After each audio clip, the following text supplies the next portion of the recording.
End as a World by F. L. Wallace. Originally published in Galaxy Science Fiction, September 1955. Narrated by Tom Trussel. Every paper said so in all the languages there were, I guess. I kept reading them, but didn't know what to believe. I know what I wanted to think, but that's different from actually knowing. There was the usual news just after Labor Day. The Dodgers were winning or losing, I forget which, and UCLA was strong and was going to beat everybody they met that fall. An H-bomb had been tested in the Pacific, blowing another island off the map, just as if we had islands to spare. Ordinarily this was important, but now it wasn't. They put stuff like this in the back pages and hardly anybody reads it. There was only one thing on the front pages, and it was all people talked about. All I talked about, anyway. It began long before. I don't know how long, because they didn't print that.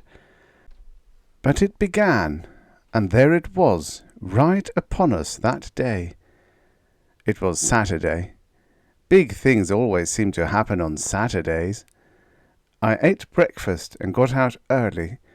I had the usual things to do, mowing the lawn, for instance. I didn't do it, nor anything else, and nobody said anything. There wasn't any use in mowing the lawn on a day like that. I went out, remembering not to slam the door.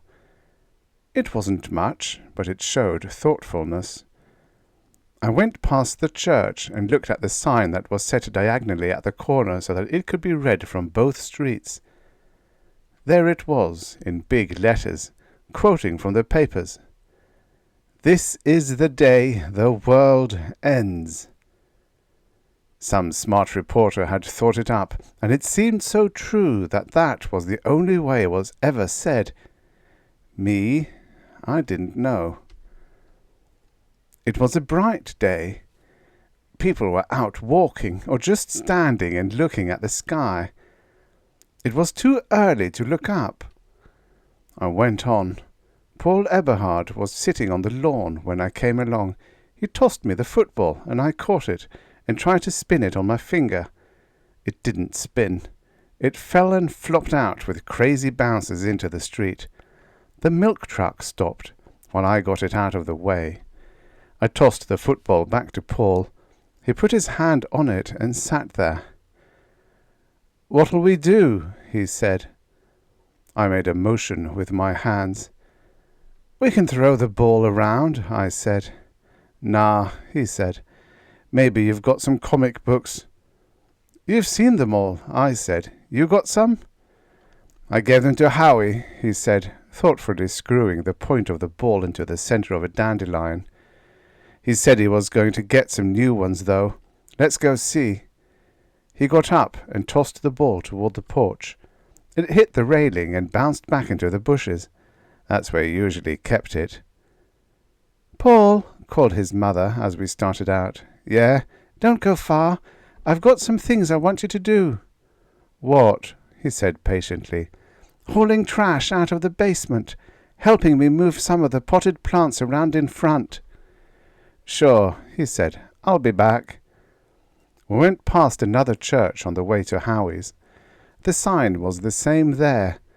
"This is the day the world ends." They never said more than that. They wanted it to hang in our minds, something we couldn't quite touch, but we knew was there. Paul jerked his head at the sign. "What do you think of it?" "I don't know." I broke off a twig as we passed a tree. "What about you?" We got it coming. He looked at the sky. "Yeah, but will we get it?" He didn't answer that. "I wonder if it will be bright." "It is now." "It might cloud over." "It won't matter. It'll split the sky." That was one thing sure. Clouds or anything weren't going to stand in the way.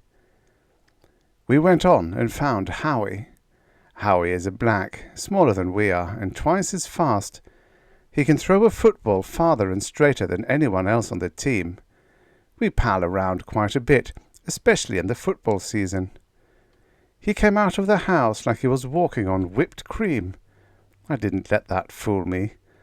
More than once I've tried to tackle him during a practice game. Howie was carrying a model of a rocket ship, CO2 powered. It didn't work. We said hi all around, and then he suggested a game of keep-away. We'd left the football at Paul's, and we couldn't, so we walked over to the park. We sat down and began talking about it. "I'm wondering if it will really come," said Paul. We all squinted up. "Well, the president watched it from," I said. "He should have had a good view from the White House." "No better than us right here," said Howie. "What about Australia? Will they see it there?" I said. "They'll see it all over." "Africa too? And what about the Eskimos?" "It doesn't matter whether they actually see it or not. It will come to everyone at the same time." I didn't see how it could, but I didn't feel like an argument. That's what they were saying on TV, and you can't talk back to that. "Everybody," said Howie. "Not just in this town, but all over. Wherever there are people, even when they're not." "You read that," said Paul. "Sure," said Howie. "You lent me the comic books. It's even in them." We didn't say much after that. I kept thinking of the man who made the H-bomb. I bet he felt silly and spiteful, blowing up an island. Somebody might have wanted to live on it, if he'd just left it there. He must have felt mean and low when something really big like this came along. We talked on for a while, but we talked it out long ago. There was really nothing new we could say. Every so often we'd look up at the sky, but it wasn't going to come until it got here. Finally we drifted apart. There wasn't anything left to do. We walked home with Howie, and then I went with Paul, leaving him to come back to my house. I looked at the lawn, and without thinking about it, got busy and mowed it. I surprised myself. It was hot, or it seemed to me it was. I went in to eat. Ma came by and shut off the sound of TV. I could still see the picture in the other room. The announcer was making faces, but of course I didn't hear what he said. He looked pretty funny, I thought. I thought we were all probably pretty funny, moving our mouths and blinking our eyes and waving our hands. Only nothing real was coming out. Not yet, anyway. "Sit still," said Ma. "It will happen without your help. It's going to be all right." "Think so?" I said. She would have told me anything to keep me quiet. She gets nervous when I fidget. "I think so," she said, giving me my allowance. It was early for that. Usually I didn't get it until after supper. "Why don't you run uptown and watch it from there?" "Maybe I will," I said, dabbling my hands in the water at the sink. "Are you going to go?" "Of course I'm not. Why should I get into that mob? I can watch it just as well from here." Sure she could. But it was not the same. Everybody I knew was going to be there. I changed shirts before I left. I took a rag and wiped the dust from my shoes. I wasn't trying to be fussy or dressed up or anything. I just thought I should do it. There was shade and sun on the streets, and a few big clouds in the sky. A car slowed up and stopped beside me. The window rolled down, and Jack Goodwin leaned toward me. "Going uptown?" "Yeah." "Want a lift?" "Sure." Actually, I didn't. I'd rather have walked, looking around as I went. Jack Goodwin grinned as I got in. He's got grey hair where he has hair.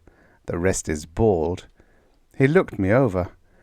"I don't see any comets on your shoulders," he said gravely. "I never had any," I said. Some people seem to think everyone under 17 is a kid. "You'll be needing them," he said. "Maybe," I said. I ought to have walked. I never knew how slow a day could pass. I suppose I should have slept late and kept busy doing something. This was worse than putting on a uniform and waiting until game time. At least there was a coach on the field to tell you what to do as you ran through the drill. Jack Goodwin stopped at a light. I had a notion to get out, but I didn't. Goodwin grinned again as the light changed and we started up. "I don't blame you for being edgy," he said. "It's the suspense. If we only had some way of knowing for sure. Radio, maybe." "There's no radio," I said. "The calculations have been checked." "Sure, but maybe there's something we forgot, or don't know. All sorts of things can go wrong." He must have talked on and on, but I didn't listen. Howie and me and Paul had gone over everything he was saying. "Thanks," I said as he stopped and I got out. "Don't mention it," he said. He nearly scraped the rear fender of the car as he drove off.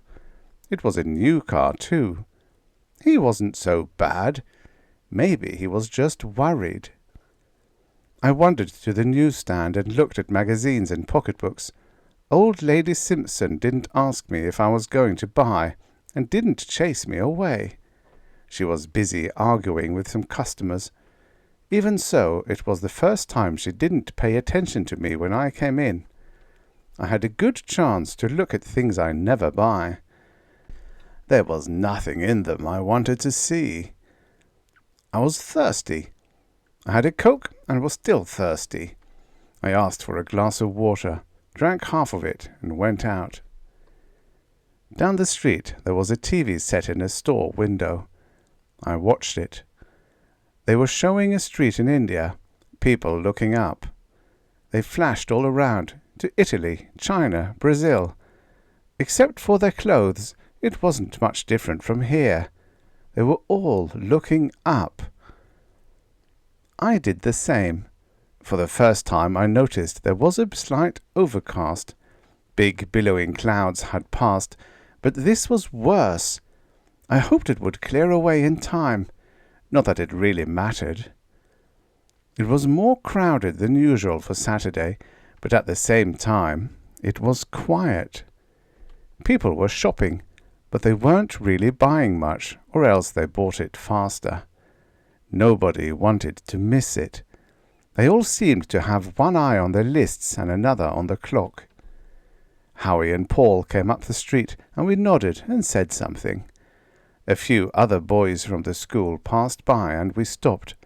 We gathered together. It was getting closer, and the space between the minutes was growing longer and longer. I looked at Paul's watch. He said it was on the minute. I decided there was time to go in and get a candy bar. All of a sudden I was hungry. I didn't know where it came from. I had to stuff down lunch not long ago, and now I was hungry. I went to a store and had to fight my way in. People were coming out. Not just customers, but the clerks and owner too. There was a big television screen inside, but nobody wanted to see it on that. They wanted to be outside where it would happen to them. Not just see it, have it happen. The store was empty. Not closed, empty. I turned and rushed out to join the others. I couldn't miss it. There were still minutes to go. But suppose there had been a miscalculation. I knew what that would mean, but even so I had to be there. I would almost die too. Now we were all looking up. All over the world people were, I suppose. It was quiet. You could hear them breathing. And then it came. A flash across the sky. A silver streak. The biggest vapor trail there ever was. It went from this side to that side in no time. It split the sky and was gone before the shock blast hit us. Nobody said anything. We stood there and shivered and straightened up after the rumbling sound passed. But there was the vapour trail that stretched farther than anyone could see. It would go around the world at least once before it came to an end somewhere in the desert. I saw my science teacher. He was trying to smile, but couldn't. And then there was the pharmacist, who had wanted to be a research chemist, but wasn't good enough. In front of me, old Fred Butler, who drives the bus to Orange Point in King City, cracked his knuckles. "He did it," he whispered. "All the way to Mars and back, safe and right on schedule." He jumped up in the air and kept jumping up. He hadn't been that high off the ground in several years. He never would be again unless he took an elevator, and I knew he hated elevators. Factory whistles started blowing. They sounded louder than Gabriel. I wonder if he heard them. I grabbed hold of the nearest person and started hugging. I didn't know it was the snooty girl from the next block until she hugged back and began kissing me. We yelled louder than the factory whistles. We had a right. It was just like the papers said.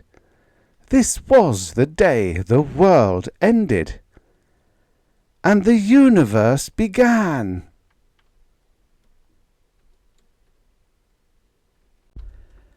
The end. Subscribe for your daily stories of futures past.